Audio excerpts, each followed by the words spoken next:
Tonight, our speaker is Dr. Robert Radakovic, who will be talking on Beyond Faith and Reason, Early Paranormal Theories of the Late 19th Century. He is an ex-astrophysicist, ex-management accountant who left the corporate world over a decade ago to study for an MA in Western esotericism, followed by a PhD which considered the interplay between science, religion, philosophy, and the paranormal in the 19th century. He has a lifelong interest in ghosts, UAP, which to those of us who are from the 20th century were known then as UFOs, but UAP is the modern term, and psychic phenomena, and undertakes independent research in each of these, and is a greatly respected, I believe, loved member of the Council of the Ghost Club. And I'm not going to tell you what his talk is about because that seems rather redundant as we're about to start. So thank you very much, ladies and gentlemen. Dr. Radakovic. Thank you, CJ. Thank you for yourself and Claire for inviting me along to speak. I recognise a couple of names, so some people may have seen perhaps a longer version of this talk that I presented to the Ghost Club in November. While the research that's gone into the content is academic, it's not necessarily an academic talk. I'll say at the outset, if anyone's interested in specific aspects, then you can get in contact with me, and we can flesh some of that out, because there's only so much you can pack into a short period of time. The title mentions psychical research and paranormal theories. So what I'm going to talk about is a really interesting time, roughly about 1850 to the beginning of World War One, which was a really interesting intellectual period, both from the cultural elite down to the sort of man in the street. There's it was a questioning environment, and what I mean by that is the status quo of many things, everything was being questioned, but also there were a lot of new disciplines, academic and otherwise, that were sort of coming to the fore, and it created an environment which allowed questions around spiritualism, paranormal, the wider paranormal, occultism, to be asked with, while it was still fringe, it was not, and it wasn't perhaps mainstream, it perhaps was allowed it for the first time in such a wide context. I do have some slides, so in a short while I will share my the screen, and I will talk through and around some of these things. So if you have any questions that pop along, please save them later, or as CJ said, you use the chat. Let's see if I can share that.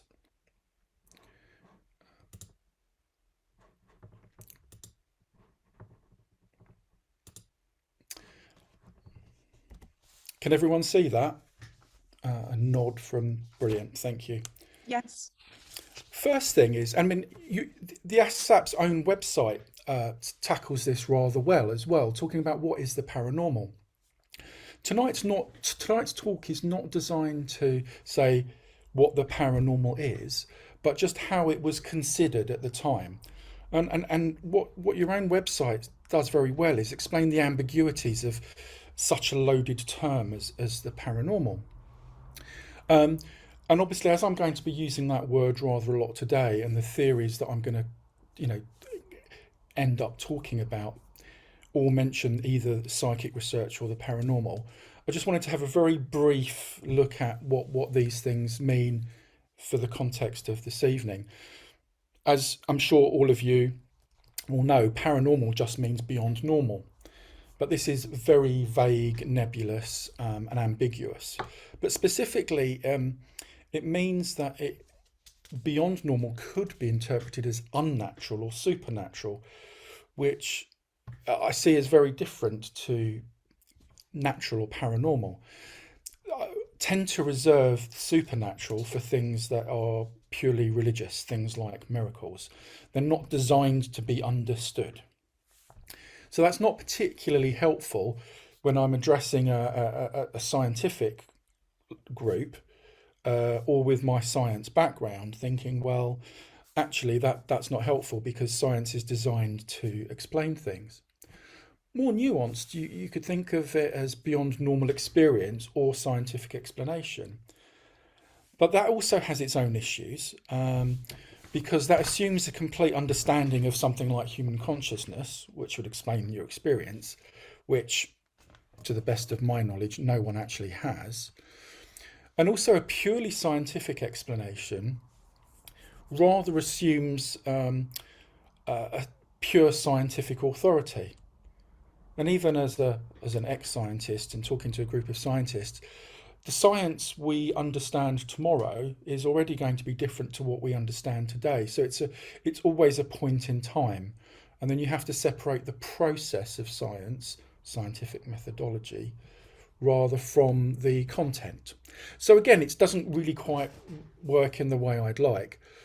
So perhaps being a bit more simple, but a bit more flexible. When I say paranormal this evening, I'm thinking more about beyond normal understanding. This allows for the phenomena that we're going to talk about to be considered natural, however unusual it may be. And actually, we'll see, this is rather how the earliest psychical and paranormal researchers thought of things. They disregarded nothing, regardless of the impact it had on their belief system, which I think is really quite a healthy way of looking at things. So hopefully that sort of shapes things. I already mentioned some of where, the Victorian society that we're talking about, science was expanding at a very rapid rate. Religion was both going through a mainstream decline, but also an esoteric advance. And we'll have a look at some of that later. A lot of the interests that people had were actually quite conflicting as well. So if you look at the things that were coming to a head, rationalism, scientific materialism, or physicalism, but also an interest in ghosts and life after death. And at a first glance, you'd think that there's a conflict there. And actually, there is at first glance. But considered as a whole, there is a cohesiveness that comes about if you're prepared, as the early researchers were, to look at things both material and immaterial, and to not disregard spiritual matters. So things like, well, I've mentioned religion. So the main, when I first did my PhD, I used the words monolithic to describe science and religion, and I got told to take it out.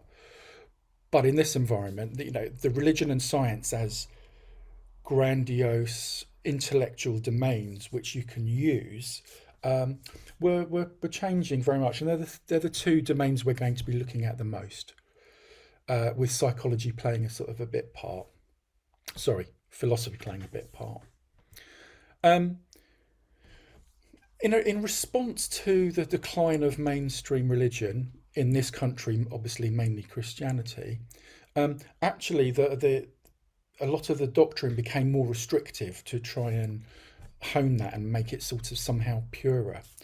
But also physical sciences, physics, chemistry, biology, more so physics and chemistry, were becoming more and more physical based material.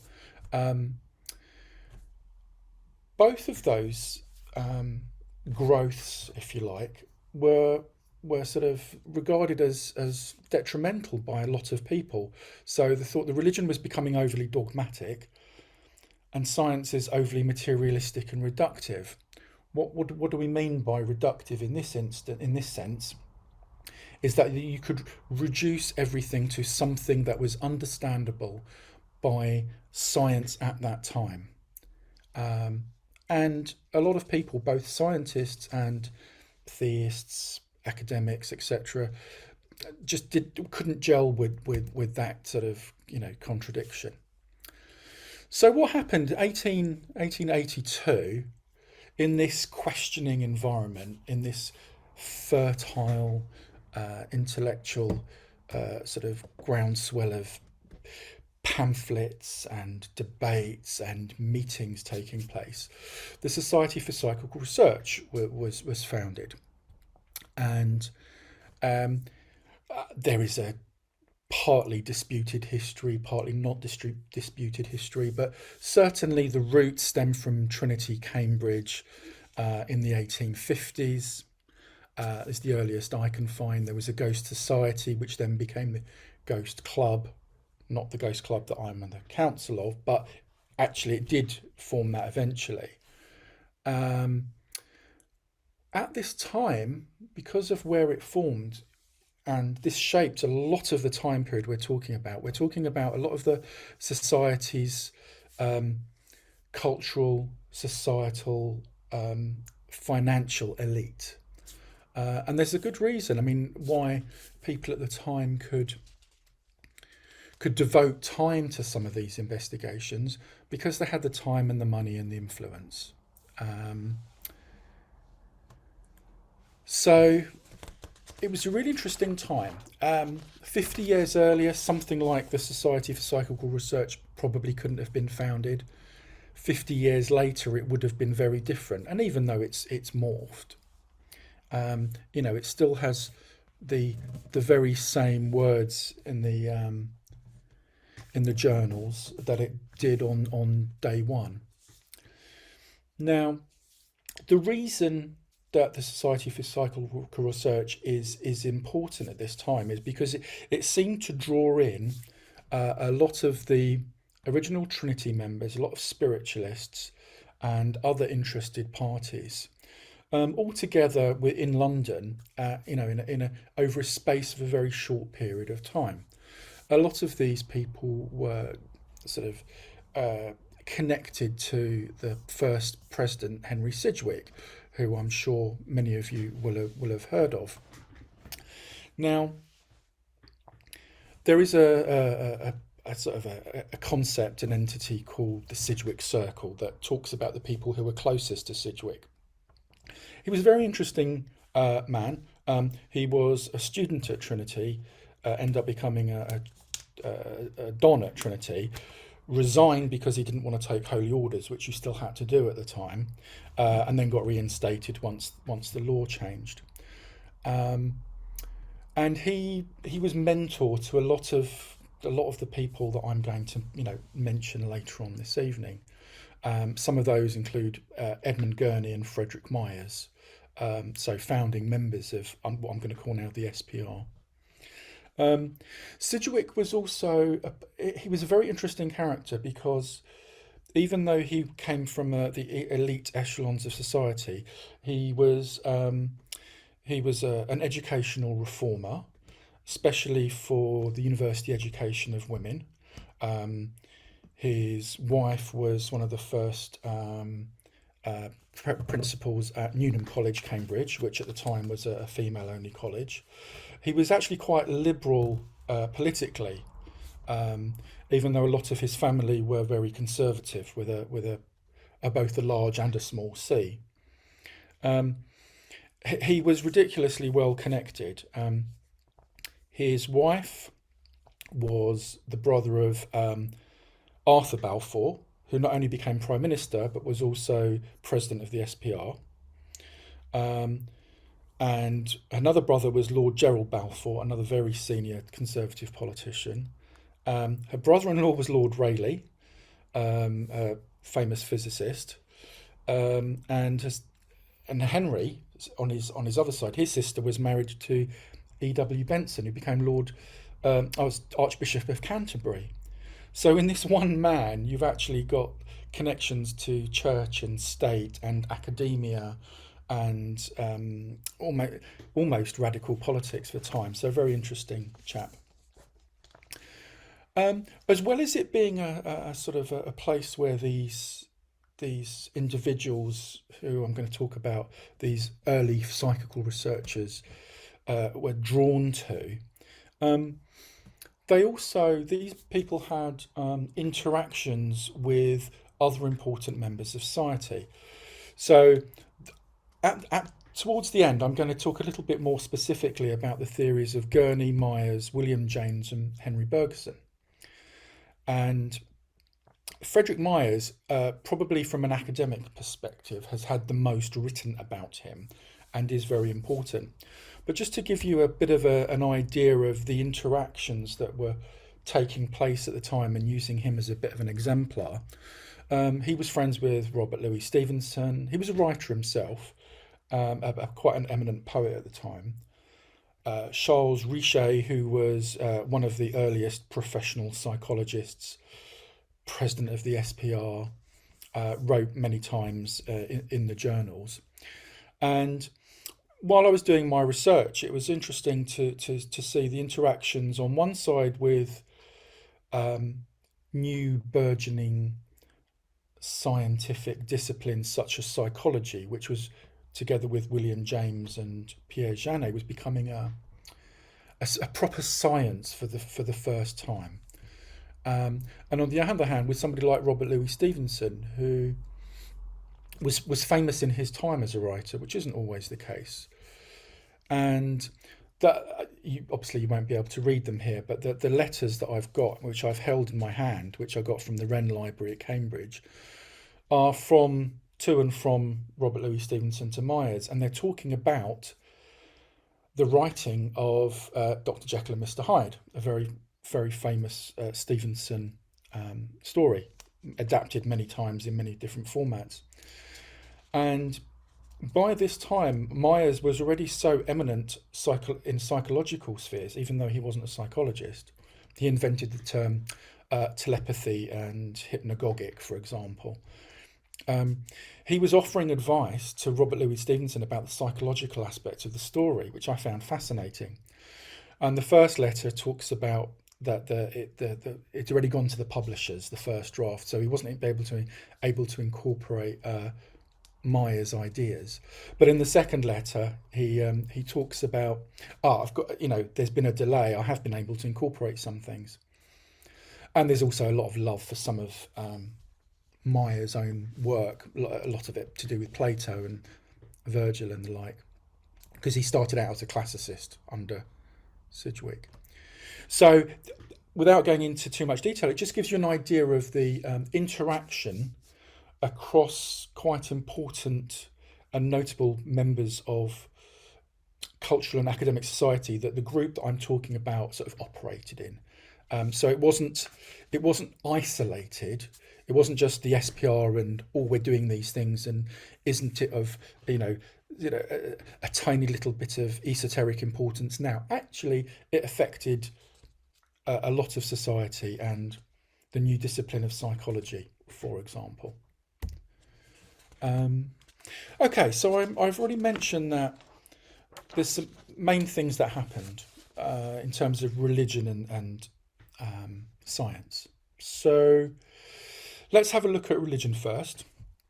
There was a dilution of mainstream religion, less people taking up holy orders.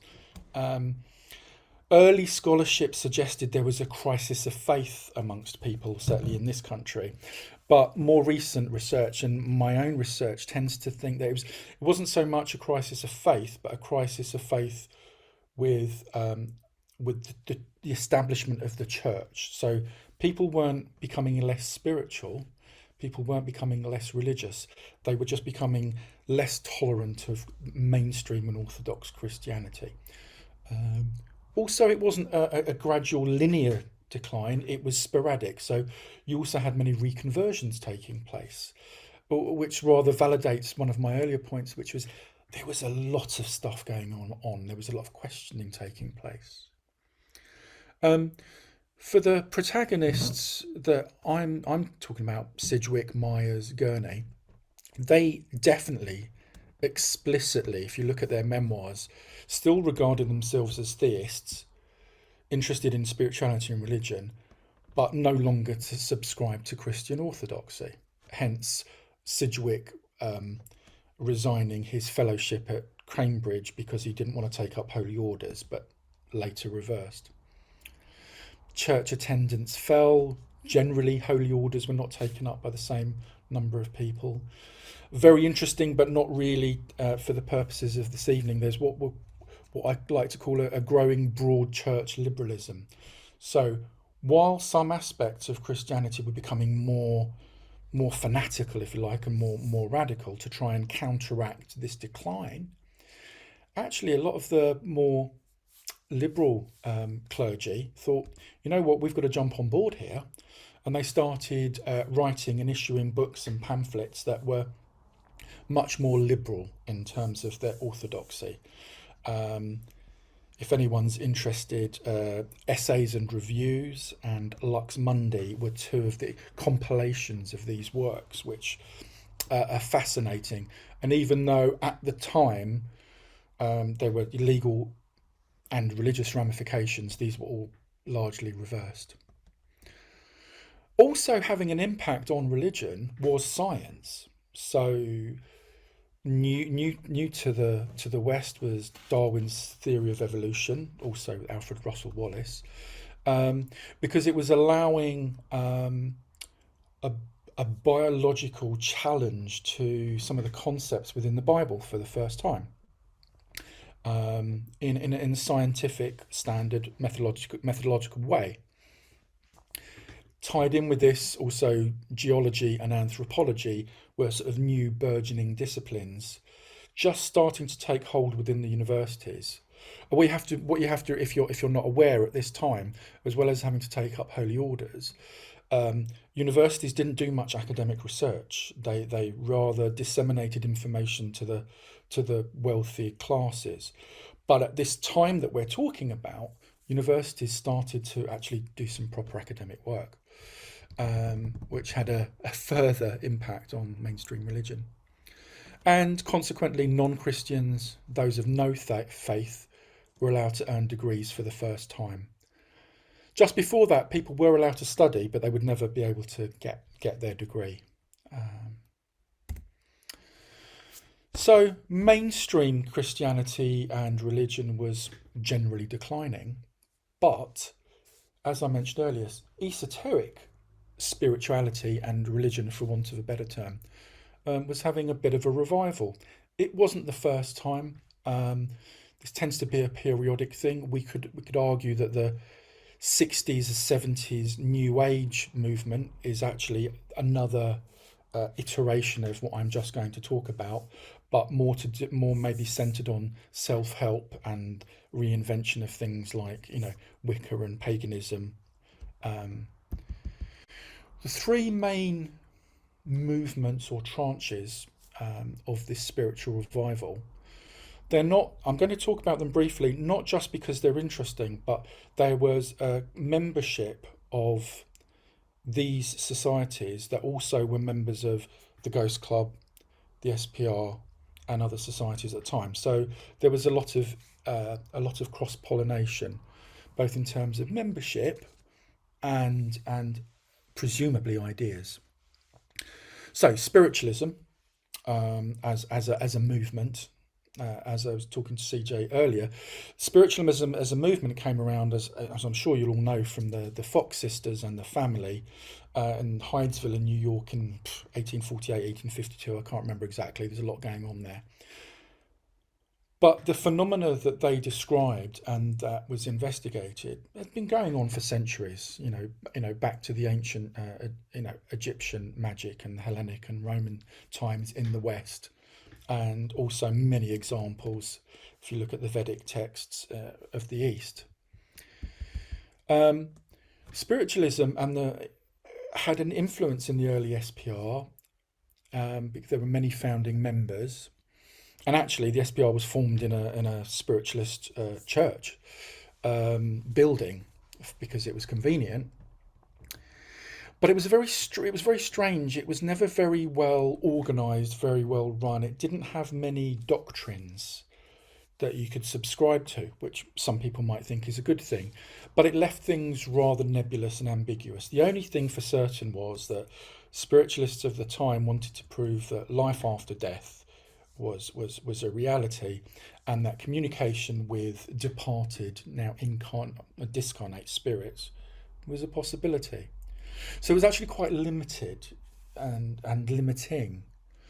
The second important movement was the Theosophical Society, co-founded by Helena Petrovna Blavatsky. Very interesting character. You'll see a very pretty picture of her in a couple of slides' time. What was interesting here, and very rare actually at the time, and even rare now, is that it not only combined Western spirituality and occultism, but it combined many aspects of Buddhism and Hinduism. And while reading these vast tomes today leaves a bit of a bad taste in terms of certain racial considerations at the time, they weren't radical then. Not to condone any of it, but if anyone reads it now, just bear that in mind. The similarities were really interesting, both with the spiritualism and the Theosophical Society. They were both explicit in their consideration of religion and science at the time, which was that on their own, they were inadequate individual tools with which to use to try and answer the questions that they had about the universe, fundamental questions, humanity's place within that. And actually what you'll find is that that's a common theme with all of the psychical researchers. To a man and to a woman, they did not disregard religion, spirituality and science, but they found them individually inadequate, and so try to utilize them. The third group is the Hermetic Order of the Golden Dawn. So clearly, explicitly more occult in its ambitions, but again the founders and co-founders, two of them were medical doctors. They're very, and the third, Mathers, who we'll look at in a little while, a real polyglot, could speak about 11 languages or something. So there were a lot of similarities between these groups, these movements, and with members of the SPR. And they shared a lot of the same common themes. Really, what they all wanted to do was say, what is happening in the universe? What's it all about? These fundamental questions. And where does humanity fit in with all of that? And I suppose that's the common theme throughout all of these. Something to note, and I won't make a big thing of it today, but the Theosophical Society, the Hermetic Order of the Golden Dawn, and the vast majority of early psychical and paranormal researchers did come from a cultural academic elite. That's not true of the people who are members of the spiritualist movement, except for a couple of anomalies. And what I found was that in terms of shared membership of these movements and shared beliefs, that actually has quite an impact that I've not been spoken about before in my research. Okay, so what have we got? We've got William Stanton Moses, so one of the founding members of the SPR, also founding member of the Ghost Club when it was reformed in 1882 in line with the SPR. He was a reverend, but also a medium. And even though he clashed with some of the early SPR members because one of his friends, I can't remember his name, but I could find out if anyone's interested, was accused of fraud by other SPR members, in support he resigned. Despite that, Gurney and Myers, who we'll talk about later, would never have a bad word said about him, even though it was part of their investigations that led to his resignation. Helena Petrovna Blavatsky, one of the co-founders with Colonel Henry Steele Alcott, one of the co-founders of the Theosophical Society. That's about as smiley as she gets. So lucky to get that photo. And one of the co-founders of the Golden Dawn, Samuel Liddell McGregor Mathers. He was a little bit more outlandish than the other two members, co-founders, so it's always fun to put a picture of him in. Again, interesting heritage. While very smart, erudite, prolific writer, a lot of his ancestry was, as I understand it, made up, but for the want of self-promotion at the time. Okay, so we've had a look at a little bit of religion, and we've had a look at a bit of the resurgence in esoteric spirituality. What was happening with science and technology at the time? Well, an awful lot. It goes without saying to this day, and as ASSAP members, you'll understand the importance of scientific methodology in research and investigations and experimentation. The SPR was explicit in saying we are going to use a scientific methodology to investigate these paranormal phenomena. However, it was also explicit about saying that this scientific methodology was going to be eclectic and would not necessarily assume a purely materialistic perspective. It's difficult when you're investigating things that have a spiritual and a religious element to disregard the immaterial. So it made sense. So when I use the word eclectic, I mean that to be a structured eclecticism, an intended eclecticism, to be as broad as possible. People like John Stuart Mill, a philosopher, wrote a lot about general ethics, but also was quite instrumental in helping to shape the ways in which scientific methodology was regarded, and had great input in both inductive and deductive reasoning approaches to hypothesis. So top down, bottom up. You start with a hypothesis, try and prove it, or you do some experiments and see what comes out the other end.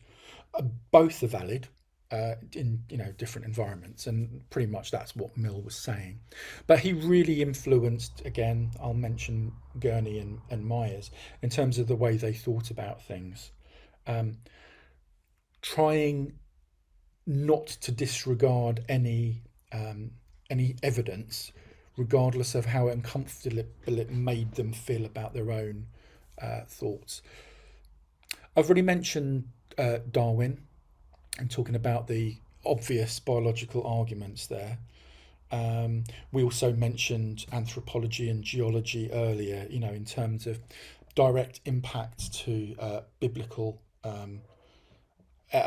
content, in terms of the age of the earth, for example, which clearly doesn't tie in with geological strata being millions of years old, some of them, often a lot longer. The evolution also had a slightly secondary impact, and if you ever have the time to read Myers' Human Personality, a lot of his theorizing in there, which we'll briefly touch on later, has evolutionary references. He's almost using it because it's sort of in vogue, but in cohesive ways. In more mainstream physics, at the time you had the concept of ether physics. For those of you who don't know, it was an idea of subtle, universal, all-pervasive medium. So something that was not quite part of the structure, but part of the interconnectedness between everything.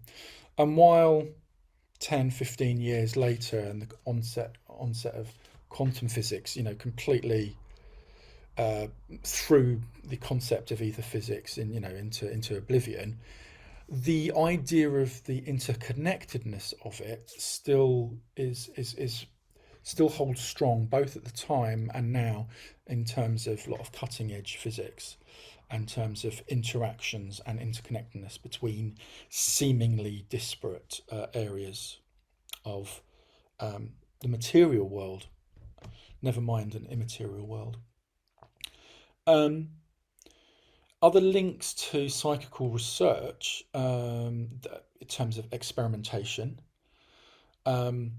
both mainstream and psychical research experimentation suffered from difficulties with, and a lot of you here today, in terms of repeatability and accuracy. And one of the tenets of a scientific methodology is a repeatability element, which is something I want to do a little bit more research on in terms of a psychical area. Repeatability is often very difficult, and I always say it's not like flicking a switch.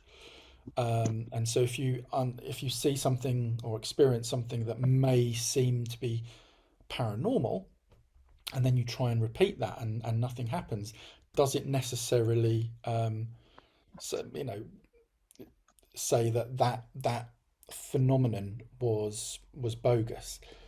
As an ex-physicist, an ex-astrophysicist, if you look at something like the Large Hadron Collider, when it was looking for the Higgs boson particle, subatomic particle, apologies, the experiment was run many billions of times, and on something like 7 of those occasions, evidence was found. Within the psychical research and the paranormal research, we don't often get the chance to run an experiment many billions of times. So, I think it's just worth bearing that in mind when talking about repeatability. Wireless communication at the time, there were some superficial similarities. There were newspapers called the Spiritual Telegraph. There were machines which tried to act like a spiritual telegraph. The 2 most famous was Hudson Tuttle's psychograph and Thomas Edison's necrophone. And when I last presented a version of this talk back in November, I think it was, there was a great deal of interest on Edison's necrophone. At the time of my research, bizarrely, the only academic research on it was written in French. The original English was lost, and I don't speak very good French. But there are some Ghost Club members who do, so I'm going to take them up on their offer to read some of that for me. So just to give you an idea, there was an awful lot going on in mainstream science that directly impacted psychical research. Perhaps of more interest, the last area I'm going to look at before I look specifically at the theories, still science. Psychology had become a sort of science this time, but looking at psychology and consciousness. And actually, this is an area where you do have to go back to the early 19th century, so before my tentative 1850, and you look at phrenology. I've got one somewhere, but it's if you're aware of the phrenology heads, which sort of try to break up the sort of elements of the skull and the brain that seem to have direct links to particular character and personality and mental traits. While even fringe at the time, certainly fringe now, what it did generate was early links between the material and immaterial mind. So the consciousness versus the physical brain. So it started to get people asking the questions. This sort of morphed through mesmerism, through Franz Anton Mesmer, who originally tried to use, he described concepts of vital fluids and principles within people's bodies. And he did start off using magnets and the like to try and direct and shape and read the movement of these fluids within people's bodies. But then quite soon it was just a passing of hands. Interesting for 2 reasons. Firstly, again, it developed the idea of a universality and an interconnectedness between the material and the immaterial. But what became important at the time were the associated trance states that were involved with mesmerism. And if you think about what the nature of a trance state is, however deep or shallow, if you like, again, it takes you, or it takes one to a slightly different level of consciousness, not necessarily higher, not necessarily lower, but just a different type of consciousness. And we'll see from some of the theories later that something like a trance state which enables this possibly allows latent, hidden faculties of the mind, many of which have paranormal activities associated with them, seem to come about during these trance states. It's almost as though a valve was opened, or a lid was undone, and things were allowed to take place. But we'll have a little bit more at that later. So during these trance states, a lot of paranormal phenomena was also experienced, even though part of the original intention was healing. Yet another transformation, so from phrenology to mesmerism, this sort of morphed again into the more acceptable hypnotism. Why was it more acceptable? Because by the time this happened, physicians, psychologists started to use hypnotism within their own activities, but also psychical researchers, especially people like Edmund Gurney. Now, what was interesting was that if psychical researchers and physicians to a certain extent undertook hypnotic experimentation, this same amount of paranormal phenomena seemed to take place. But when a lot of the psychologists did so, they either ignored the paranormal phenomena that seemingly took place, or it didn't happen to the same extent. It's almost impossible to gauge that now.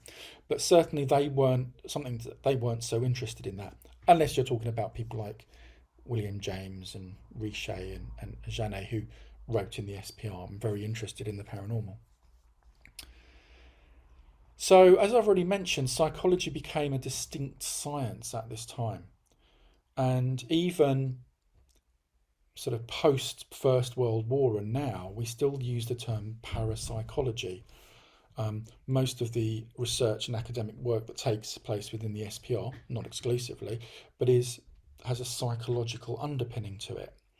Now, at the time, obviously, psychology was very important to psychical research, but the reverse is also true. The psychical research actually helped to shape a lot of early psychology. What was very interesting at the time, apart from the clues it gave to philosophical aspects of mind-body duality, thanks to Descartes, actually, a lot of what was taking place was looking at abnormal mental sort of things taking place within patients. And so this was researched by psychologists, psychiatrists, physicians, psychical researchers, and lay people, sometimes using hypnotism, very often not. And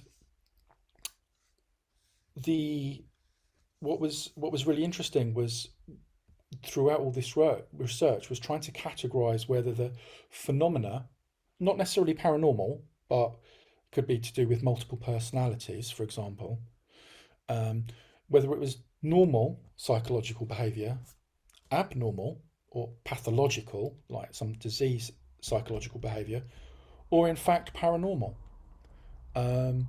Or is there any difference? But a lot of the efforts that took place at that time was to try and work out whether it was normal, abnormal, or paranormal.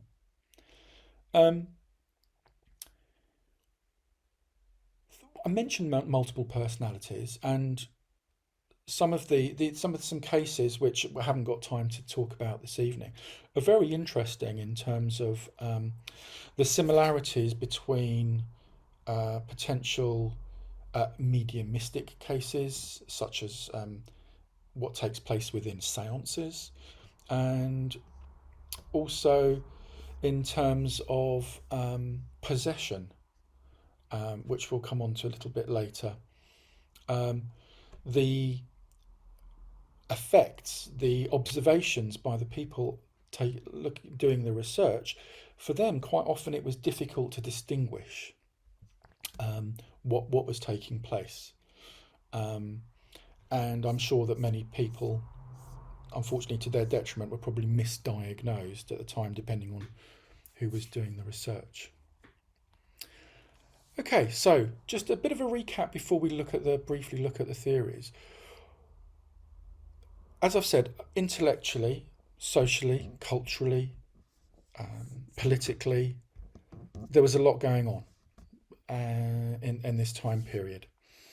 And this allowed for a questioning environment, not only of mainstream, not only of new academic and non-academic disciplines, but of fundamental questions. A lot of the people who had the time, the money, the education to look at these questions were just not satisfied with science alone, or religion alone, or in fact philosophy alone, which I've not gone into a great deal here, but I will mention briefly. And so what they found was their interest in ghosts and life after death, which led on to a wider interest in paranormal phenomena, gave them actually clues in conjunction with science and religion that otherwise they perhaps wouldn't have been made aware of. And so that enabled psychical and paranormal research to become more cohesive and structured and systematic, despite all the errors that took place and all the fraud that was being conducted. It still allowed for this to take place. Briefly talking about philosophy, what I will say is that we'll see that a lot of the psychical researchers had this concept of just one truth, or monism. So no real separation between mind and body. There was just aspects of that. And I suppose if anyone's interested in that aspect of it, look at Benedict Spinoza's double aspect theory of monism, which basically says that, and it's very human centric, so it's quite easy to read in translation, that the material and immaterial aspects of humanity and consciousness and everything are actually just part of one other truth. They are distinct, they are disparate, but they're connected. Neither of them is more important than the other. And actually, when you dissect a lot of the theories, more specifically, they tend to follow this pattern. Sometimes explicitly, sometimes not. So, I've mentioned a few of these guys' names before. We're just going to briefly look at 4 theories, or I'll call them theories. 3 are more cohesive than the others, that came about a result of all this maelstrom of information going on. Edmund Gurney. So he's our first guy, again with Myers, one of the founding members of SPR. He undertook an awful lot of experiments in hypnotism. He was also the key author of the first SPR sort of endorsed book, or actually 2 volumes. You can get it in 1 volume now, Phantasms of the Living. It was also co-written intentionally. It was intended to be co-written by Myers and another researcher, Podmore. But Henry Sidgwick, who we spoke about before, was a bit uncomfortable with that. Myers was, even a toned down version of Myers, he was quite an exuberant personality, and he didn't want that to overtake the work. So Myers has written a chapter and an introduction within the book, and it's really Gurney's work. And it's very interesting. It's very not particularly well written, but it just has hundreds of cases in there, which are really interesting. He's written that from a physiological perspective and an evidential perspective. He and Myers and many others, they travelled the country by train, one end to the other, investigating reports and stories and validating these things. And so evidence for them was very important. Again, he espoused, as the SPR did, a broad scientific methodology. So science was the core, but it had to include the immaterial, which a lot of the new, naturalist science at the time tried to dismiss. He introduced error recognition in terms of looking at the evidence, which was really interesting, and statistics. If you can read that, I've said crudely used. It were pretty rubbish statistics, it has to be said. However, it was a stake in the ground, and it enabled people to at least credit or discredit it, or use the same data but more efficiently and elegantly later on. He had this idea of chance coincidence. So he would try and apply a number to a paranormal event that had taken place or been reported. So what's the likelihood that that would have happened by chance? And obviously, the greater the odds of that happening, or the greater the odds against, I should say, the more likely that if the evidence was proven to be valid, that something strange was happening, which is why it was so important for the likes of him and Myers to say, right, we need to see, has this been reported correctly? Are people making things up? Let's get some different opinions.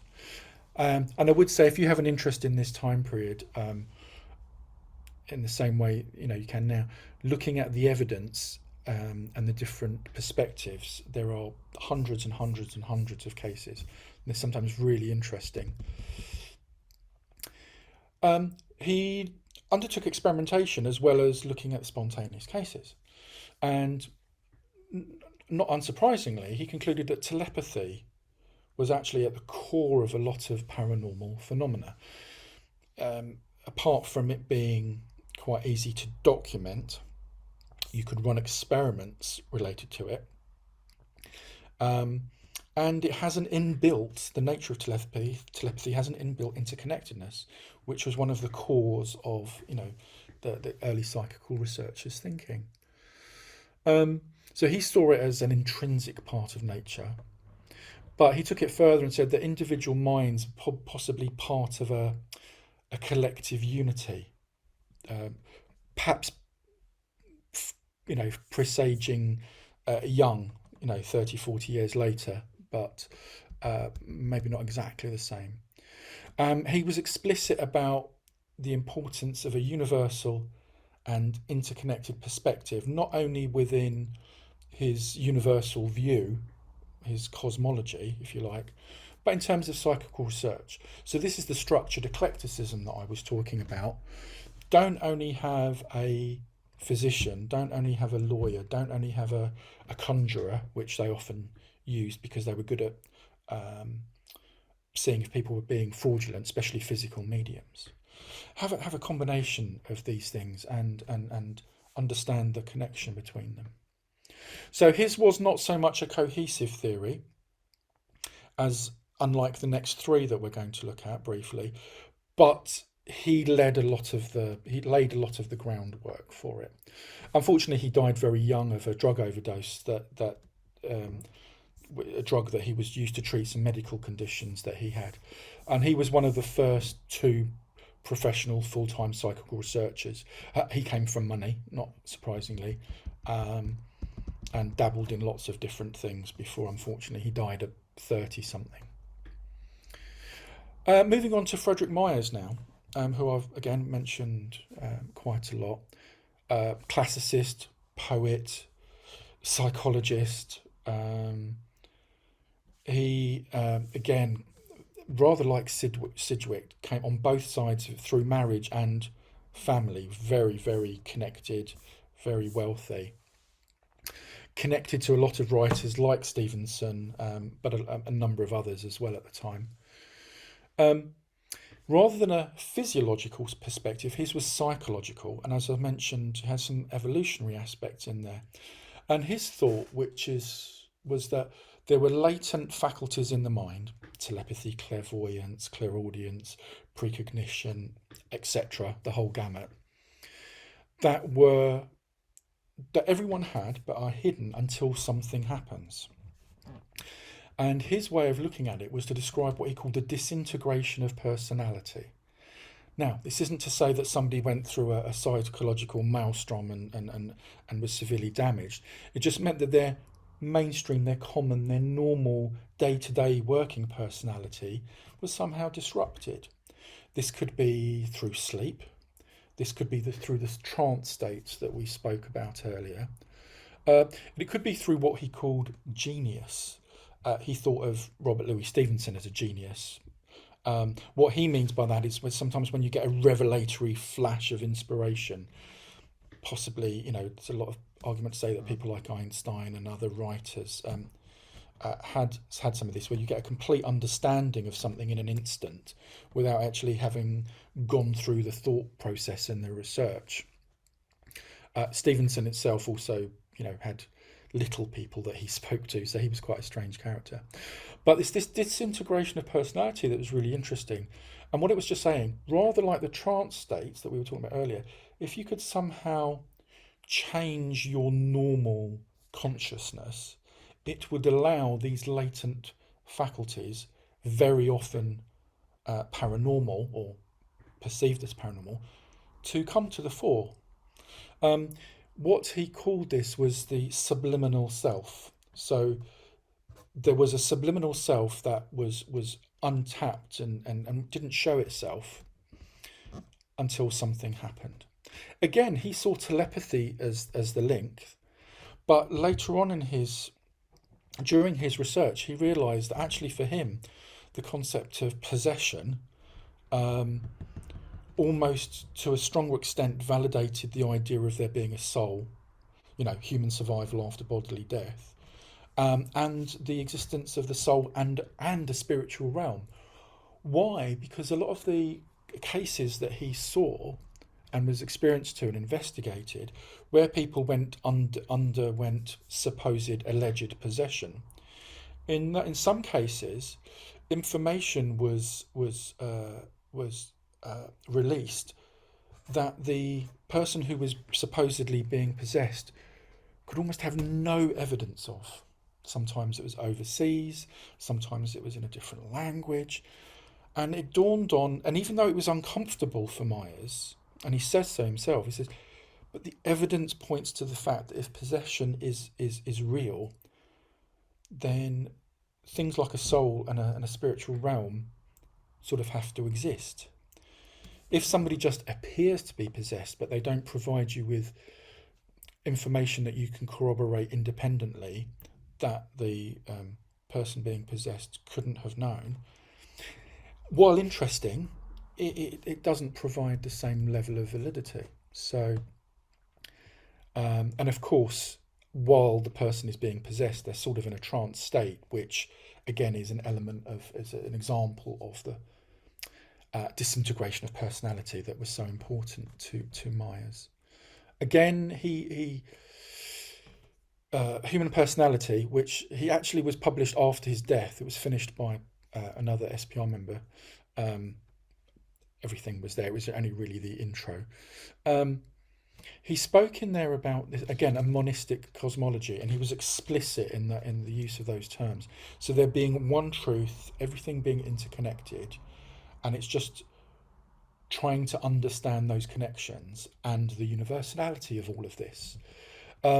Unlike Gurney, he saw evidence for interconnected individual souls and a very animistic world soul, but he didn't provide any evidence for this.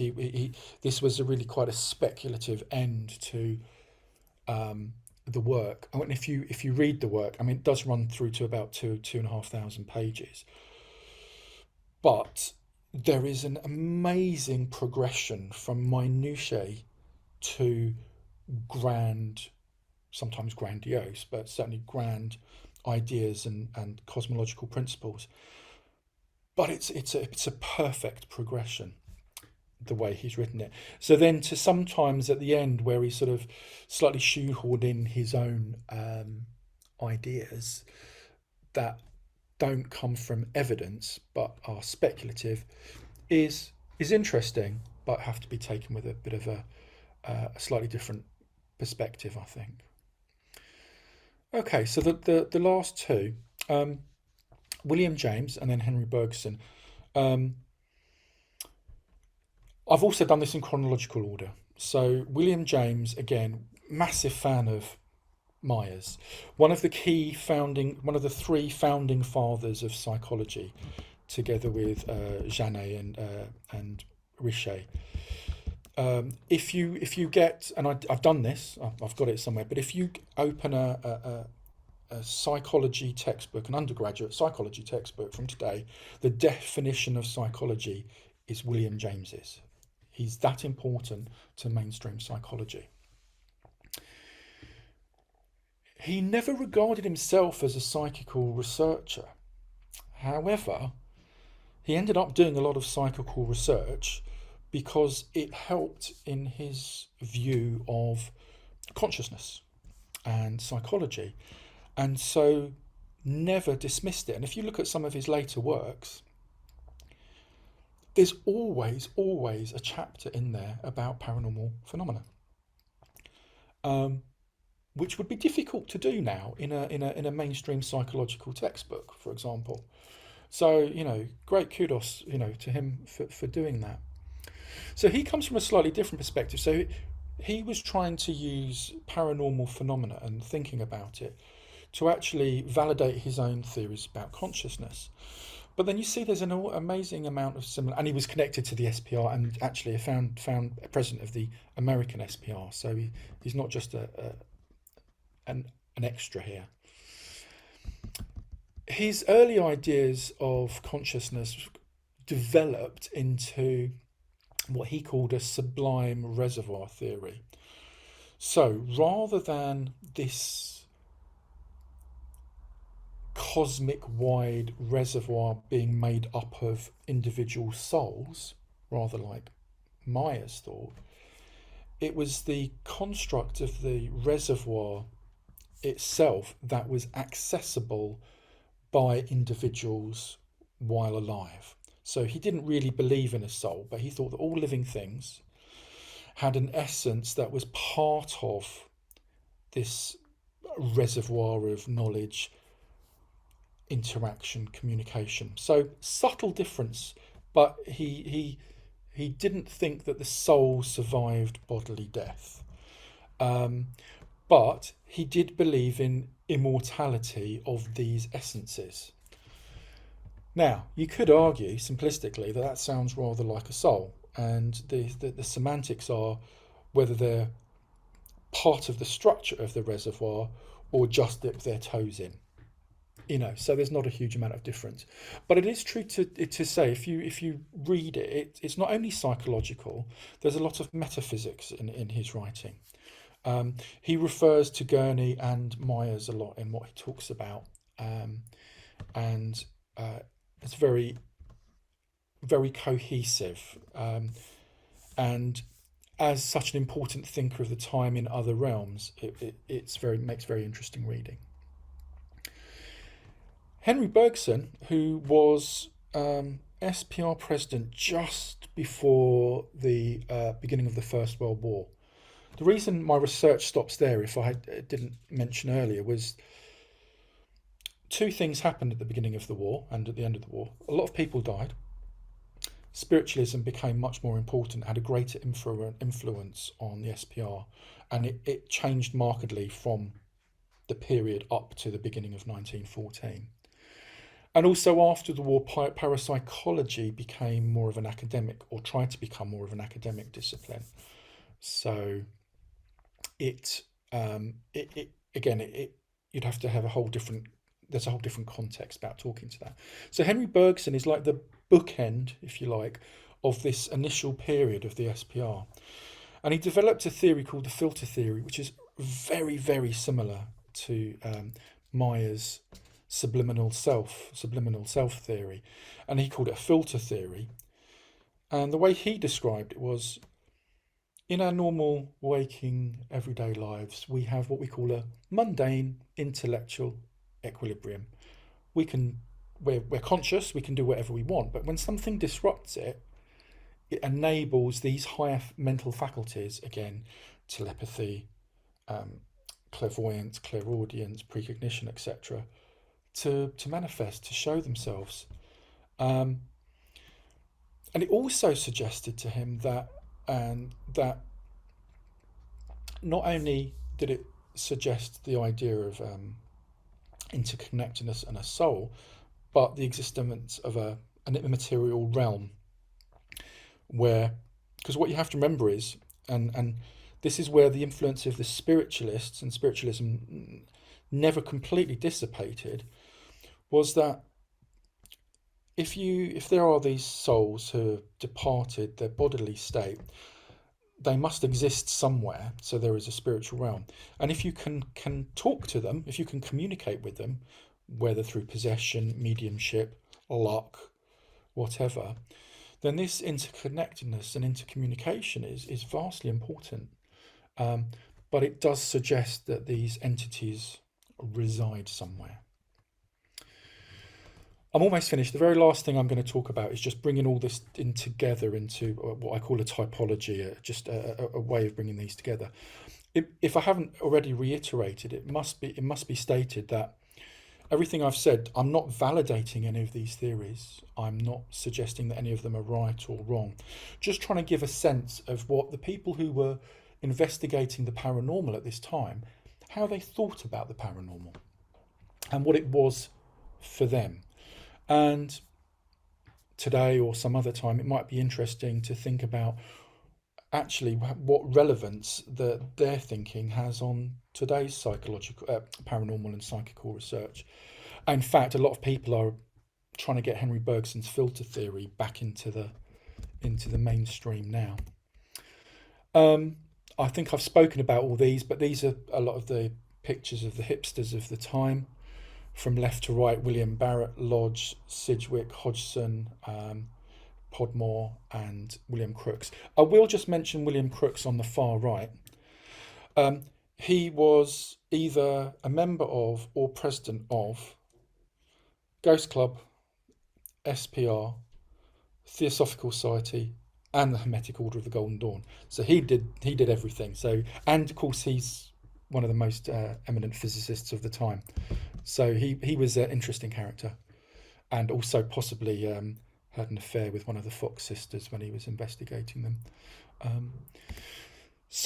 I'm going to just skip to, this is just, I've got this in two forms, and I think it might be easier to look at the second. But when you bring all this together, the way I looked at it was just people are either thinking about the paranormal, doing paranormal, which is investigating it, or there's an element of considering about being, so existing.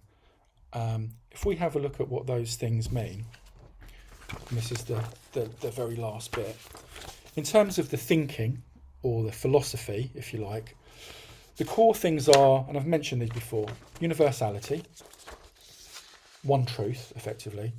You must, and to a person, every one of the hundreds and hundreds of books I read on this, in the research and the memoirs and the letters, you have to consider the material and the immaterial.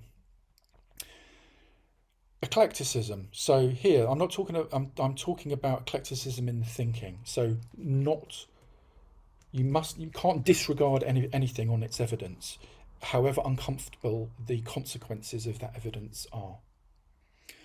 Interconnectedness. If you have something that's universal, what comes about from paranormal theories is that somehow every aspect of that universality is connected. Something that most mention, but not all, which is why I've got it as extrinsic, is that the link between the profane and the divine. You can't get the religious and the spiritual element out of this, and almost to a man, everyone was still a theist. They were still religious. In a hermetic terms or esoteric terms, it's as above, so below. It's that connection between whatever your God is or your cosmos is to you personally. The doing, again, scientific method underlying everything. Here, I've got eclecticism again, but this is the structured eclecticism.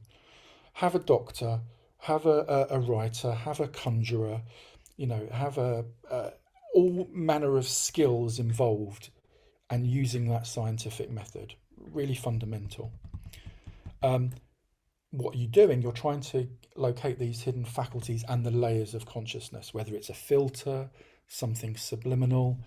What we're talking about is the precognition, the telepathy, clairaudience, clairvoyance, and many other things. One that I didn't speak about today, but to be completist, idiosyncratic paranormal attributes. It sounds very highfalutin, but all it really means is, in the experimentation that took place, people would quite often say, oh, I don't want that medium. I find this medium works better. Or, oh, if we have this person in the seance, they always have everything's a bit of a downer. What was really important at the time was creating the right atmosphere, having people who were considered to have an inherent ability, whether that's valid or not. So it's important there. And as I mentioned, especially coming out of some of these theories, in the being or the spirituality, the religious elements, so we've got thinking, doing, being, the existence of a spiritual realm, the fact of human survival after physical death, which presumably is something like a soul, the communication not only between those souls and those entities, but also between the realms within which they reside, again as above, so below. And again, during that communication with seances, mediumistic, trances, possession, hypnotism, etc., these higher laws of mental faculties sort of show themselves. And that's the end of the formal bit of what I wanted to talk about. Thank you very much indeed for an excellent talk, and that was truly enjoyable. Before we go into the questions, I'm just going to ask you a couple of points. I'll ask you about a couple of things. I mean, you mentioned monism. Is that in the sense of neutral monism? The SPR had a lot of discussions in the early days about epiphenomenalism, dualism, and states of consciousness, and they basically divide most stuff into two types: matter and mind, or the qualia or qualia, however you pronounce it, sense impressions, which impact and which have their effect on consciousness, which is one type of things. Unicorns, thoughts of unicorns are mind stuff, and the physical stuff of which the world is made. Gone. Okay. He's trying to disrupt things as always. He likes to walk on the keyboard. Neutral monism is the suggestion that both mind and matter are ultimately the same underlying reality. Yes. So that the force of a unicorn, in a sense, is a real thought, because ultimately thought stuff, consciousness stuff, and matter are the same thing. And it's actually the position Bertrand Russell was to take in the 40s and 50s. So another thing you mentioned, this notion that the crisis of faith, as you say, since the days of Don Cupid, when he wrote The Sea of Faith, when he argued that the Victorians were all obsessed with their loss of religion and the melancholy low withdrawing tide of religion across the world as the Sea of Faith went out. That's from Matthew Arnold's poem. Back in the 80s, that's been largely repudiated by the latest generation of scholars. But there's a wonderful quote from Thomas Carlyle on how some of the late Victorians saw the universe. The universe all void of life, of purpose, of volition, even of hostility, one huge, immeasurable steam engine rolling on in dead indifference. So there you are, a rather grim mechanistic view of the universe.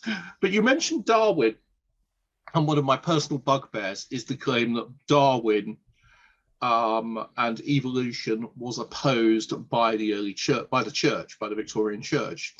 You'll find my essay damning Darwin. It won the Richard Dawkins Science Writing Forum Science Writing Prize a few years ago, and I point out that actually it was the evangelicals who first supported Darwin and evolution, and in fact the fundamentalists, because the word fundamentals was given to us by the Victorian authors of the fundamentals, who were writing sometime after Colenso, so I'm going to guess early Edwardian period. largely in Canada, and they issue from the 1870s onwards a series of 12 documents, which they call the fundamentals of the Christian religion, in which they support Lamarckism in 2 of the volumes and cautiously support Darwin's notion of natural selection in another. So actually, fundamentalists were amongst the first, and the evangelical record, which had supported Dean Buckland and Lyell in the 1830s when they had suggested that the time span of the Earth was much longer from their discoveries in geology than Usher's nonsensical 4004 proclamation. The evangelicals had been very interested in geology and had supported that. The actual big conflict for Darwin and the X Club was between them and Lord Kelvin, who referred to Darwin as that pale spook, because he couldn't stand Darwin. And the reason was, he said that Darwinianism required a world that it was at least 2 million years old, because there was no way natural selection could work in the timescales which he was allowing for. So Kelvin said, you cannot break the laws of physics, to quote Star Trek, because the sun would have burnt out. So the sun, if it was subject to combustion, could not possibly be old enough to allow for evolution by natural selection. So Kelvin therefore argued that evolution was bunkum, because it would require an older universe than the 2 million years he calculated the sun could possibly be fueled for. Now, this is a few years before Rutherford and the discovery of the atom, but at that point, obviously, science revises its opinion, and suddenly we realise that the sun is not a burning ball of gas, it's actually nuclear fusion and can go on for billions of years. And suddenly the physicists' hardcore objection to evolution was revoked. And at that point, a chap called White and a couple of other people begin this notion of the war between science and religion, which they promulgate. And it's not until the Scopes monkey trial that in 29 that we really start to see the notion that evolution is inimical to Christian faith, largely through the influence of the Schofield Reference Bible of 1904, which creates an entire American weird form of religion called dispensationalism, but that's neither here nor there. What you also see, though, with Kelvin and with Darwin is a genuine intellectual clash of cultures. And Kelvin believed that, as I said, that the universe was only a couple of million years old. Darwin argued it wasn't.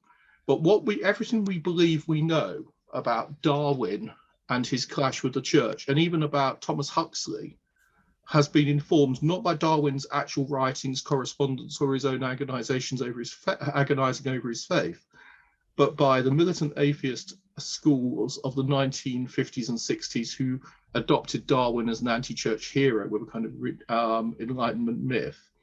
And very much so, and I'm sorry to bang on about this, but it's my personal bugbear, but also very, very much Henry S. Morris, who invents the idea of young earth creationism and the idea that everybody has always believed in a young earth and a literal creation in 7 days, as if that had ever actually been Christian dogma, when it most definitely hadn't.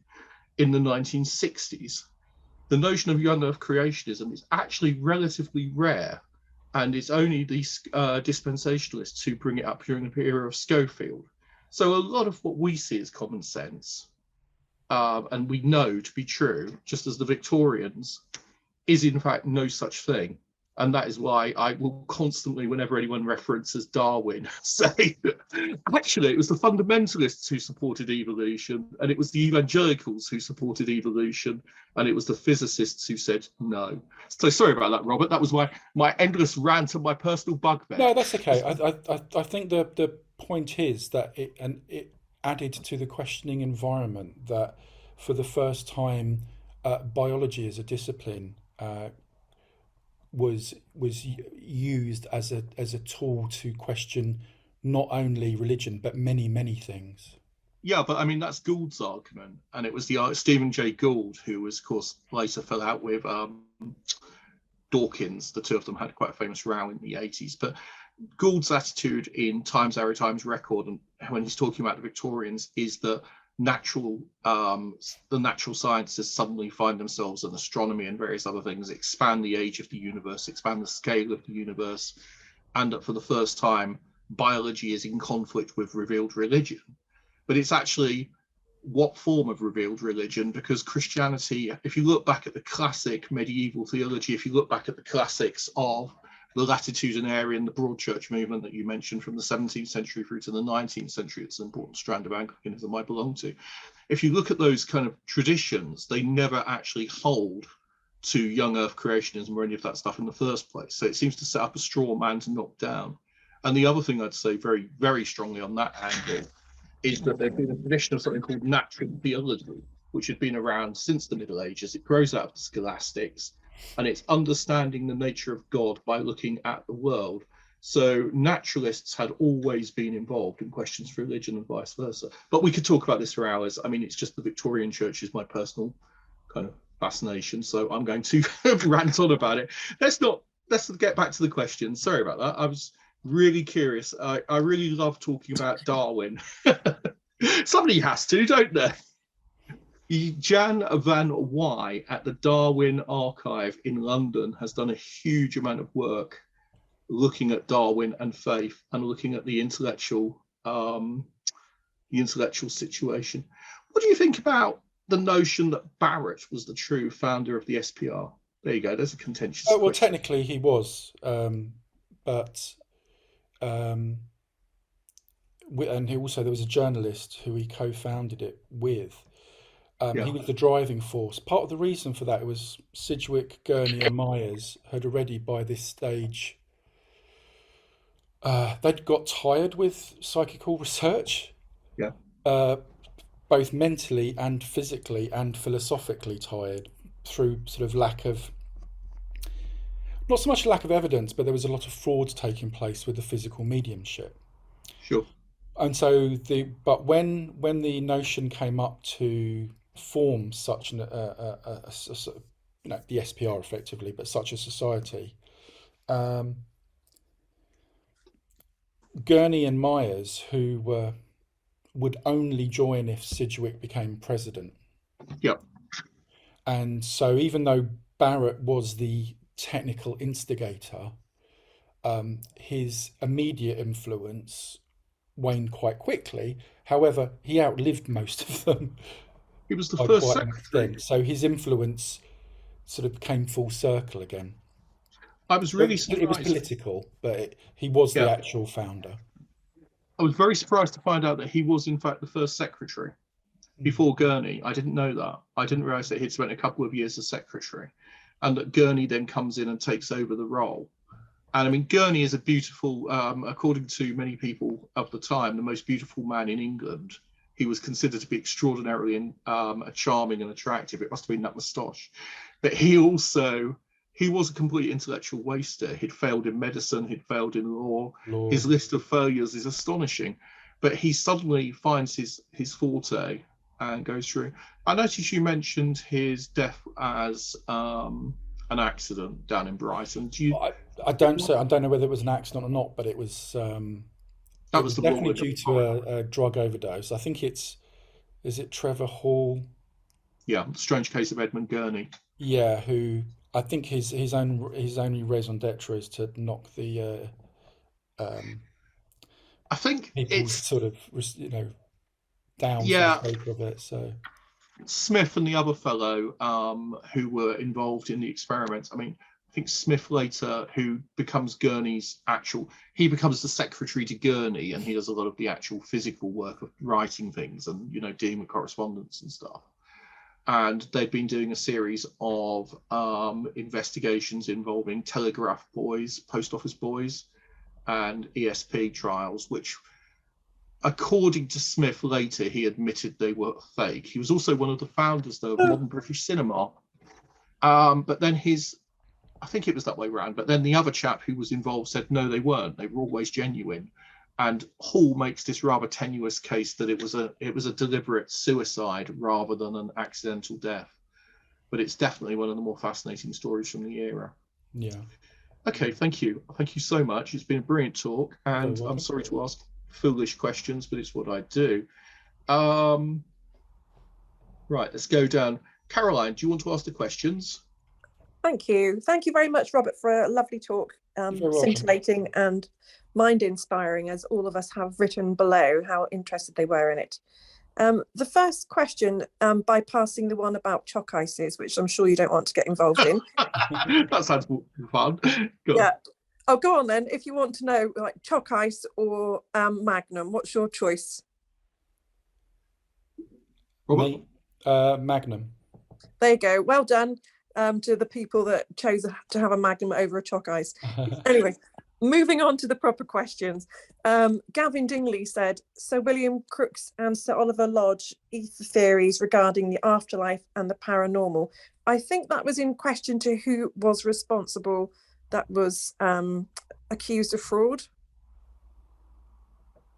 Not sure I completely understand the question, but Oliver Lodge and Crookes were both mainstream scientists.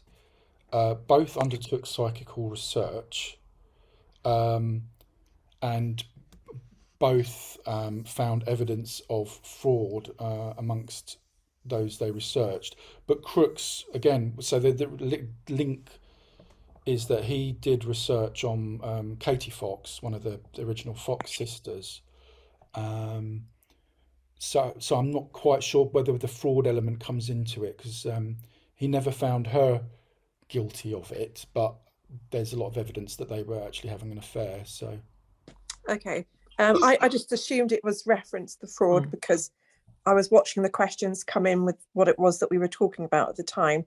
If that's different, Gavin, did you want to unmute yourself and ask your question live? Hi. Yeah. No, it's just generally the fact that the Victorians, scientists at the time, tried to use the physics to explain physics at the time to explain the paranormal. So the ether theory. Now I've got a few reprints of Sir Oliver Lodge's books, where he uses, as I said, ether theory to try and explain the paranormal, where when we pass away, we go into a higher vibration, and that, and the fact that the Victorians tended to rely on a lot of occult ideas incorporate into the physics of the time. So that's basically what I was referring to. okay, yeah. So Lodge actually is probably it's one of the most interesting and articulate of the writers, but didn't form in the same way that Bergson and Myers did a one cohesive theory. So his was a little bit cherry picking, some of which was very interesting. I think it's Man and the Universe by Lodge, particularly interesting, and he actually articulates well almost the entirety of the last slide I had, in terms of how he describes what the paranormal is thought about. You've got to remember, he and Crookes were mainstream scientists, so they're going to try and use the most up-to-date knowledge, scientific knowledge that they have. However, both of them, especially Lodge, would insist on talking about the immaterial as well as the material, which did set them apart from a lot of other mainstream scientists, in the same way that Barrett did, who we were speaking about earlier. So this did set them apart, even though they were successful at the time and eminent at the time. It's also sorry. You're an astrophysicist. X. Yeah. X. Okay, but as I understand it, the ether was the very subtle substance which allowed the propagation of light through the void. Is that correct? Because they believed that light had to travel through a medium. It's one of the things that it allowed. Yes. Yeah. When did the idea of ether? It was disproved right about the turn of the century, wasn't it?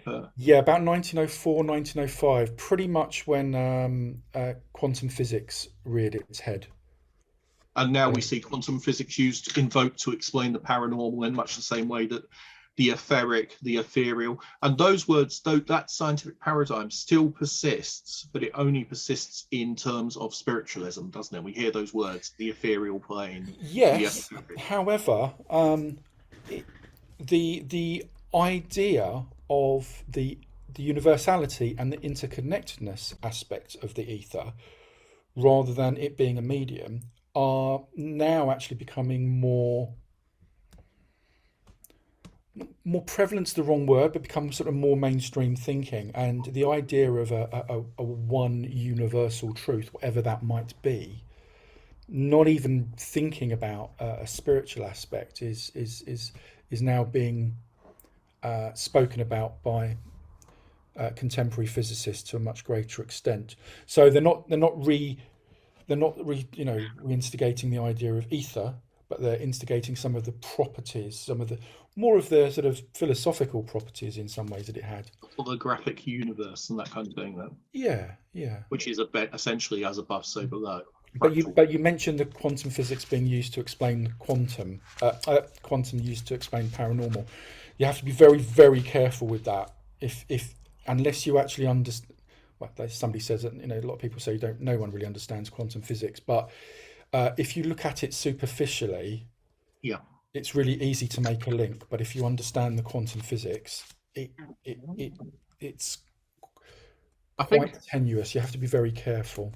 Let's make a statement as an uneducated psychical researcher with no real knowledge of physics, which is that perhaps the issue is that post-Capra and the Tao of Pew, there has been a tendency to read the model, to read the map as being the reality, as being the territory, because quantum physics is a mathematical understanding of reality. And when we try and look at it in non-mathematical language and try and explain it by way of metaphor, we run the risk of adopting the metaphor as being the math, if that makes sense. It does, but I tend to disagree. Where quantum physics is entirely mathematical, if you think back to one of the first things I said about the repeatability, in experimental terms, quantum physics is physically repeatable in ways that non-quantum physics is not. Yeah. So actually, it's a bit of a dichotomy there. So yes, it's mathematical, but all of science is. But actually, you can do things over and over again that you can't do with, if you have a pendulum, which is purely, Newtonian mechanics, you're going to get differences every time, subtle, but they're going to be different. But my argument here is that people who use it, who invoke it in psychical research, often don't invoke the mathematics. They invoke the description of, say, spooky action at a distance at one view without understanding the underlying mathematics. That's what I'm saying. Sorry, apologies. Yeah, no, I absolutely agree with you. Yeah. Post-Capra, the problem is that we tend to take the metaphors that explain the mathematical models in non-mathematical terms as being a literal description of the nature of the physics, which is dangerous at least to errors.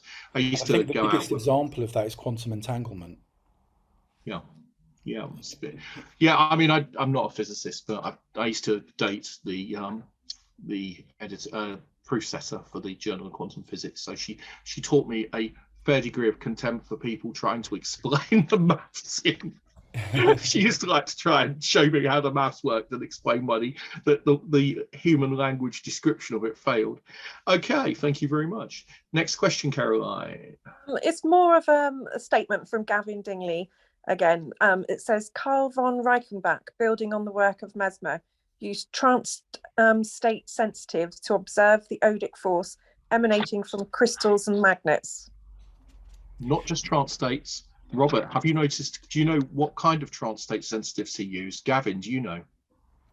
I think that it's kind of the lunatic thing where they follow the moon.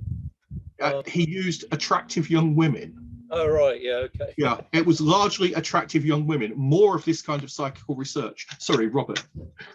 It was one of the original 6 sort of departments or sections of the SPR was completely dedicated to Reichenbach's theories, but it didn't last very long.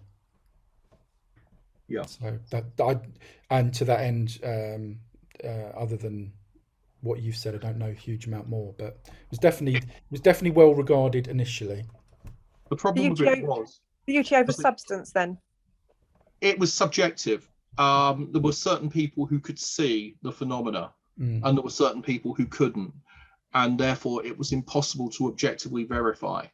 And he did have a tendency to find that the only people who could see it were attractive young maidens, which I am fully in favour of. This is what we need more of in modern psychical research. Sorry.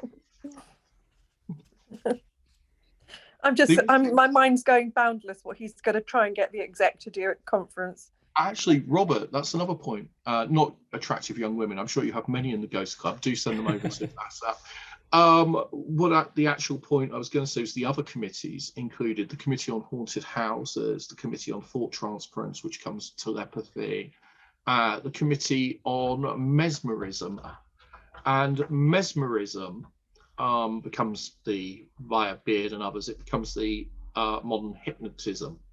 And hypnotism is, of course, still a mystery. There's still two major schools, two major competing explanations as to how it works. Dr. Peter McHugh, who's here, is an expert on the subject, so I won't try and hold forth on it. But what I would say is, do you feel that much of the early scope of the SPR did enter mainstream science? That's a good question. Because I think hypnotism has to a large extent. Yeah, I was going to say, in terms of psychology, yes. Other than that, not so much. But I think that not because of the SPR, but in a roundabout way, some of the early thinking is now becoming more mainstream physics. And very much so. My argument would be that much of the early SPR work has become mainstream scientific methodology. But not because of the SPR. Yeah, but when you look at, psychology certainly now is beginning to honour its debt to the early SPR. And some of the experiments they did, Loftus's work on memory is presaged by papers that you'll find within the 1880s and the early 1890s, where they're playing things like Kim's game, where they're actually attempting to work out, is witness testimony reliable at all? Can we actually rely upon witnesses? They developed qualitative research methodology in a way that most people hadn't. They learn a great deal about census and questionnaire methodology in a manner that at that point really hadn't been attempted on a large scale. The SPR, the first psychological conference at Vienna, which commissioned what became the Census on Hallucinations, people forget that it was the first psychological conference, or was it Paris? No, it's Vienna, that actually set up the Census of Hallucinations, and the SPR conducts it. And James is another person who's involved in it.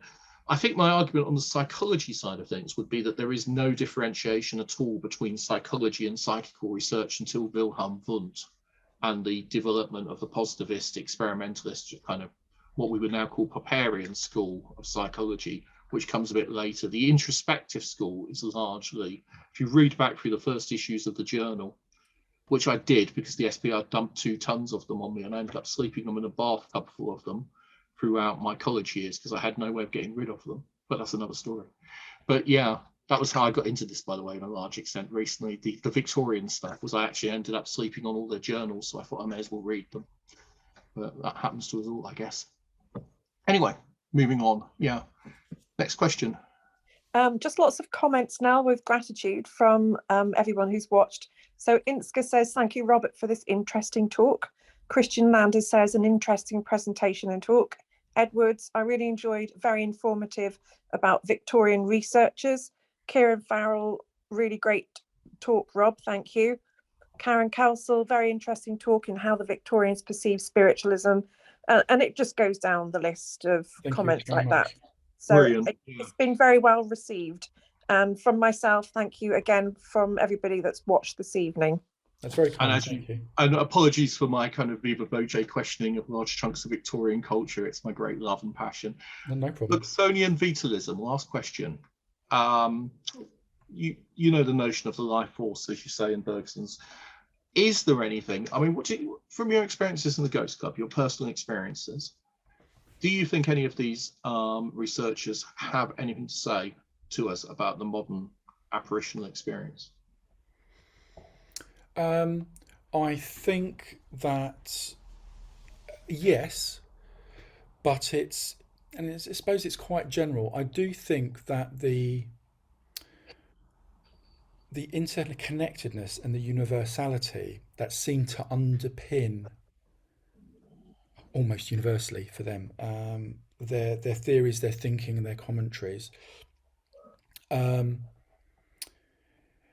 I think that has a strong basis for explaining not only paranormal phenomena but all phenomena. Yeah. But the way in which they described it quite naturally is shaped by their own contemporary culture, their own individuality, and so I don't think some of their So, yeah, individual ideas, perhaps, other than that. However, having said that, if you look at Myers and Bergson, and if you consider some sort of filter, if you can, I think that, you know, in our waking consciousness, I think there is some sort of filter in place. Yeah. You know, it's I don't know the exact studies, but certainly, even from an optical perspective, our brain concentrates on certain elements of what we see and makes peripheral vision less important unless you do something to change that. So it seems to me that's analogous to your consciousness being normal, if you like, for want of a better term, until something happens to it. Where I disagree with that is I think that anyone can get rid of that filter just by, without having to go into a trance state, for example, without having to be close to death. But Huxley suggests a bottle of sherry. Could certainly drugs of I mean, some description, magical practices, whatever that means. I think that there are ways of circumventing it, that you don't have to completely change your consciousness. yeah, I mean, Huxley argues in Heaven and Hell that alcohol reduces the filter and allows us to perceive more. In my experience, it makes me fall asleep or fall over or vomit, but that's just me. But he also, of course, famously then in what's it called, Doors of Perception, argues that mescaline and later LSD act to reduce the filter. And there was some interesting papers on that. There was an interesting paper on that, but I can't remember who wrote it, in the first book of essays from Breaking Convention, the Psychedelics conference, because I wrote a review of it for the SPR a few years ago. I actually started off doing the Victorian Church for my MSc, and for my BA, I did psychedelic drugs and mysticism, the comparison of states of consciousness, because my undergraduate degree was in religious experience, psychology of religious experience, which means, like yourself, that was why I've subsequently had to try and find an actual real job.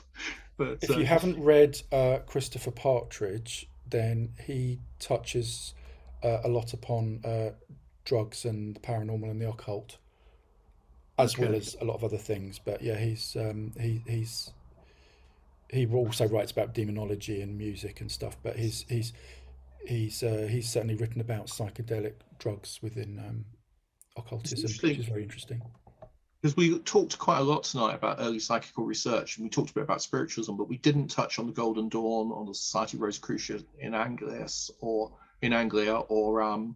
Wisdom While You Wait, or any of those people, or even Crowley's later influence. But that tradition, that Western magical tradition, that's something I'd quite like you to talk on in the future. Have you done much research? I see you've done quite a bit on that in the past. Yes, and some of the it was a question of what to leave in and what to leave out. Absolutely. There's a large Rosicrucian element to a lot of that, which is very interesting, which sort of persists through many societies to this day. I didn't know that. I didn't really know the SFRIA was still going on. So you would say that we've been looking at the exoteric side, but there's also an esoteric side. Very much. Right. Well, that is definitely something that we should talk about in the future then, because that's where my ignorance is even greater than it is on religion. So that'd be great to talk about. Fantastic. Well, thank you so much for putting up with my endless interjections. It's just a way of dealing with a headache tonight. And thank you very much for your patience and for coming to talk to us. It's been brilliant. You're very welcome, and thank you for the invitation. And should we want to join the Ghost Club, I mean, is it by invitation only these days, or? No. The link on the website, or contact myself or Alan, and we can put you in touch with the membership secretary. Fantastic, because obviously I remember it from the days of Peter Underwood, when it was Well, there then became two ghost clubs for a short while, the Ghost Club and the Ghost Club Society. Is that right? Is that still the situation, or is that? I'm not sure about the Ghost Club Society. I know that when Peter Underwood resigned, that I believe that's what he formed. Yeah, after, yeah, I remember talking to Wesley Downs about that whole situation, if you remember Wesley. Yeah, thank you very much indeed. It's been fantastic, absolutely brilliant. So, any last questions? One last one from Christian Lander.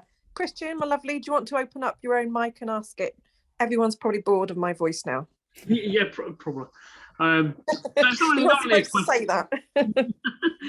not really a question as such, and it really was just tapping into when you mentioned about the Fox sisters.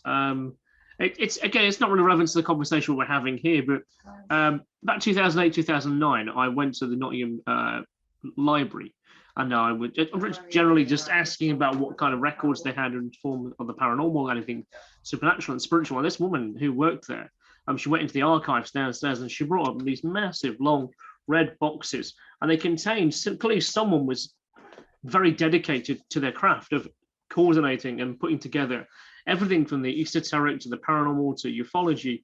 And there was records in there were carefully curated over the best part of maybe 100 years of archive.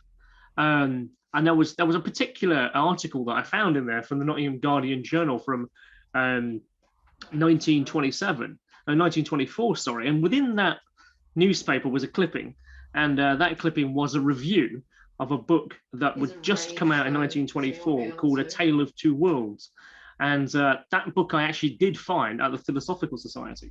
And within that book, there is a particular very powerful story of a person called J.G.H. Brown. And J.G.H. Brown was a pauper. He lived in Nottingham. He wasn't very rich or very famous. And he started a spiritualist medium circle in 1838. And the people who were attending his quite small townhouse were like a member of the police would come. It was the head of the train station. It was the head of the Nottingham Evening Post newspaper, head of the Guardian newspaper, and they would meet at his house for a séance circle. And they also reported things like tapping and rapping within the floor and in the house and the building. And they attended that over a course of years. And in Tale of Two Worlds, the book by Jay Barrett, reporting on this for almost 100 years earlier. And it was very much a very profound statement that this person should not be forgotten in the form of spirituality, and the investigation of mesmerism was one of the statements that was in there. And that's always stuck with me as a story, that there was, effectively very powerful people in the city who were interested in the supernatural and the weird and the wonderful, and were actually willing to record their data, essentially before the Fox sisters, before anything even became really famous. And this book was really about making sure that this person was never forgotten from like 1838. That just always struck me as a really interesting story, that I managed to find this by a leap of coincidences, really. And I wrote that as an article on Supernatural Magazine by Nori Miles. That's really interesting. Thank you for that. Yes, like I mentioned, in the talk, I mean the instances of the very similar phenomena, were go back centuries, for sure, 1,000 years, but certainly there was a particular set of circumstances, around the Fox sisters that enable that to become famous, a point at which a movement formed, but it was not the beginning of that type of phenomena, as you've articulated. Okay. So who do we have next week for our Sorka, CJ? I'm not sure. Let me look it up and tell you. I've got it for you. It's Matt Arnold, and it's the Paranormal and the Bible, Stranger Things in the Afterlife. Oh, cool. Yep. And just in response to what Alice said about powerful people, the Fabian Society, the Transport and General Workers Union, both at different times shared headquarters, first at Dean's Yard, Westminster, and then when they moved the SPR, it moved into the TGWU building, despite the fact that the Balfours were major lights in it.